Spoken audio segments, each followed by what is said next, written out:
Hi almal. Ek het verskriklik baie terugvoer gekry op my eerste video en baie van dit positief en baie dankie daarvoor. Dit is nog steeds nie maklik om konstant aan dit te dink en dit te herleef nie, maar partykeer is dit nodig. Ek het ook baie negatiewe terugvoer gekry en baie bewusmaking geskep en dit is alles goed. So, my Afrikaanse sin vir humor is nog sterk in werking. So, dankie vir al die negatiewe goedjies, ons het lekker gegiggel. Ja, so ek het ook verskriklik baie vrae gekry.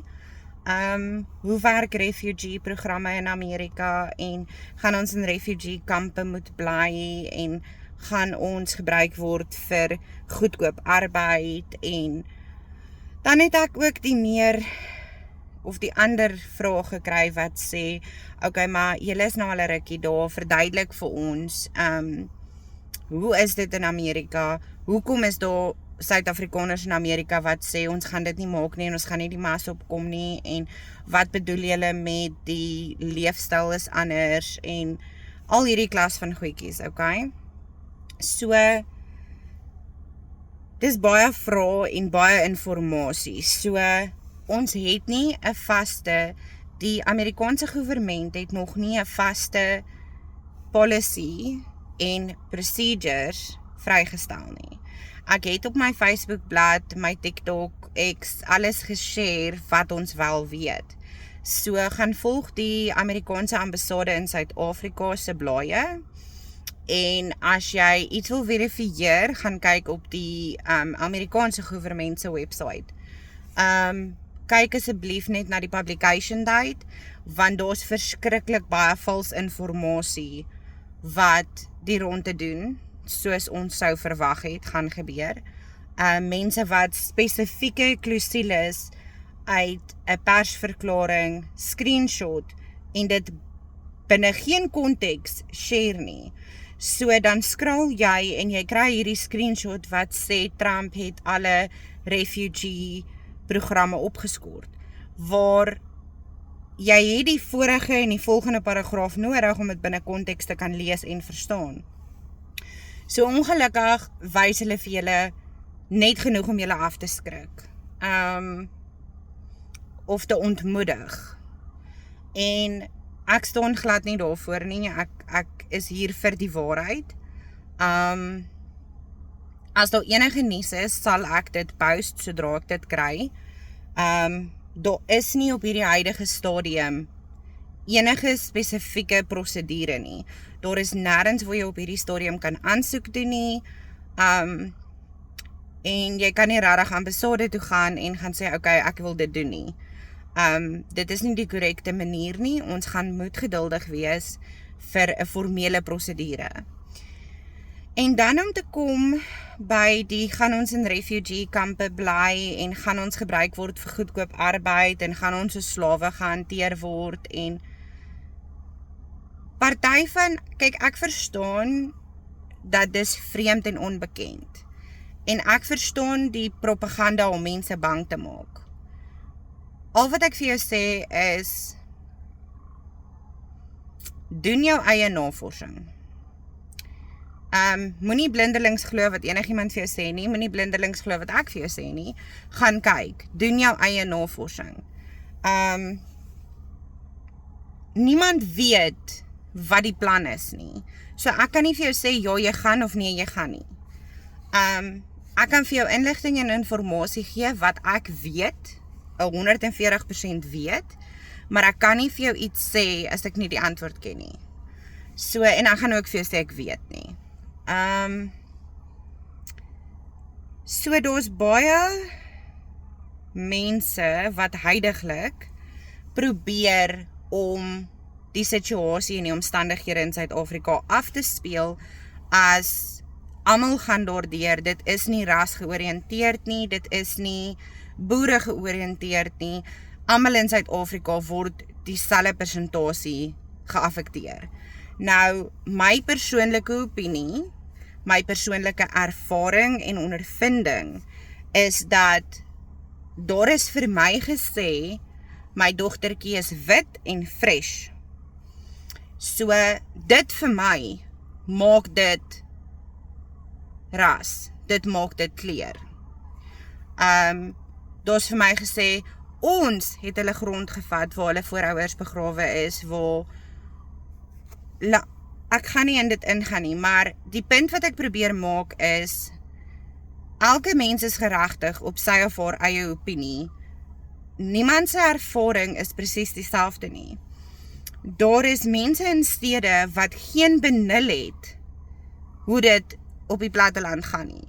Hoe min resources jy op die platteland het om jouself te beskerm nie. En net so weet die plaasmense nie altyd waardeur die stedelinge gaan nie. Maar dit is nie in jou reg om vir iemand anders keuses te maak nie. Dis nie in jou reg om vir iemand anders te sê, jou ervaring tel nie, jou ondervinding tel nie.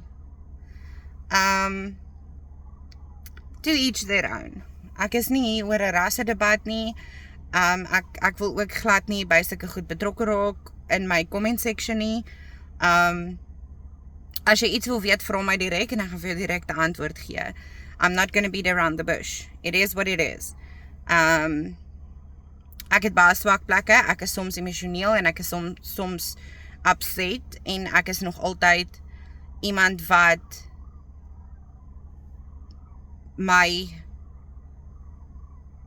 ek is nie bang om my opinie te lig nie. Ek is nie bang om vir jou te sê wat is reg en verkeerd nie. Daar's 'n fyn lyn tussen reg en verkeerd volgens wat jy voel en wat die wet sê. En ek verwys nou nie na die wet wat nie geïmplementeer kan word nie. Ek praat van normale, logiese dinge. Normale, menslike wette. Okay? So om terug te kom by die vraag van hoe is Amerika? Ons het nie Adidas nie, maar hoor daar.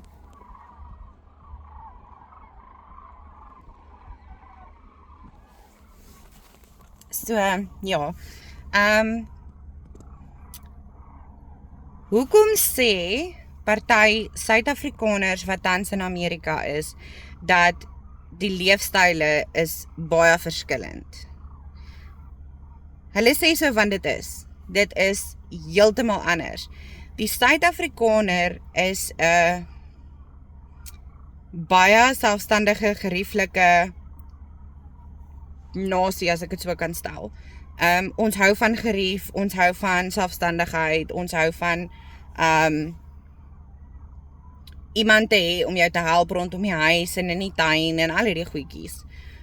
Ons hou daarvan om werk uit te deel.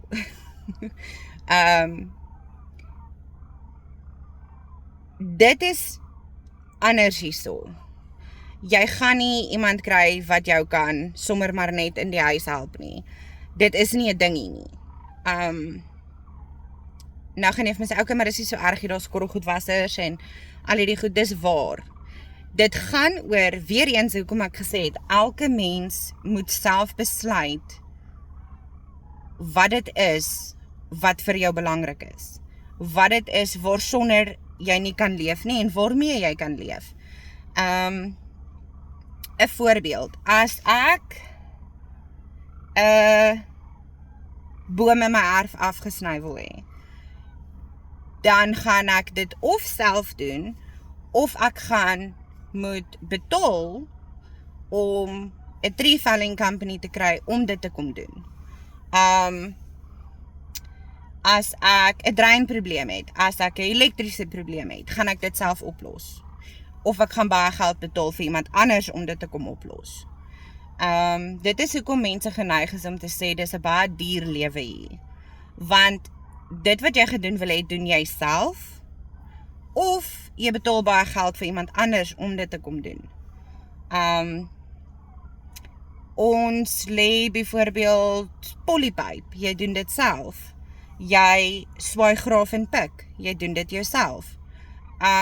Die punt wat ek probeer maak is, As jy gekwalifiseer is in Suid-Afrika as 'n goeie genade, kom ons sê sommer elektriesien. Reg? Beteken dit nie die oomblik wat jy in Amerika kom, is dit waarin jy gaan werk nie. As dit, jy vat die werk wat jy kry, en jy maak die beste daarvan. Dit is ongelooflike harde werk. As jy nie bereid is om tussen 15 en 18 ure 'n dag, ek praat nou spesifiek van plaaswerk. As jy nie bereid is om tussen 15 ure 'n dag so te staan en so te werk, dis nie net trekkery nie. So die bakkieboere asseblief, hierdie gaan nie vir jou wees nie. Dis selfwerk. Jy gaan nie kyk hoe ander mense werk nie, jy gaan self werk. So, daar's baie mense baie Suid-Afrikaners, wat hier kom werk, 'n maand of 2 uithou, as dit so lank is, en dan terug aan Suid-Afrika toe. En dan het hulle baie te sê oor die omstandighede hier. Kyk, as jy 'n sekere leefwyse handhaaf in Suid-Afrika en vakansiehuisies het en nie regtig weet wat dit is om te sukkel nie, dan is die kans groot dat jy gaan sukkel hier. En ek sê dit nie om mense te ontmoedig nie. Ek sê dit want jy moet weet waarvoor jy jouself inlaat. Dit is moeilik om jou voete te vind in 'n kultuur wat jy nie ken nie. Tussen mense wat jy nie ken nie. Tussen aksente, tussen ander kos, ander musiek. Dis heeltemal anders. Maar weer eens, ek is veilig. Ek kan in die middel van die nag hier kom rondry, uitklim, na die beeste te loop, terugklim in die bakkie en ek is okay. Niemand is uit daarop om my seer te maak, my te benadeel, of enige sulke goed nie. Dit is regtig 'n aanpassing, en dit is hard. Maar, jy sien ons voorouers, is deur die hele groot trek en al daai goedjies. Dink julle dit was maklik? Dink julle dit was lekker en gerieflik en mense het hulle met oop arms verwelkom en die rooi tapuit uitgegooi en hulle in posisies gesit wat hoër is as waar hulle vandaan kom? En daar gaan 'n klomp van julle wees wat nou vir my gaan sê, okay Elsje, maar ons het nie gesê ons verwag nie dat dit maklik gaan wees nie. En ek is bly julle doen nie, want daar is ongelukkig mense wat ons vra, dan dink ek vir myself, het jy dit nie so maklik waar jy nou is nie, maar jy verwag dit gaan so maklik wees hier. Dit is ongelukkig nie die geval nie.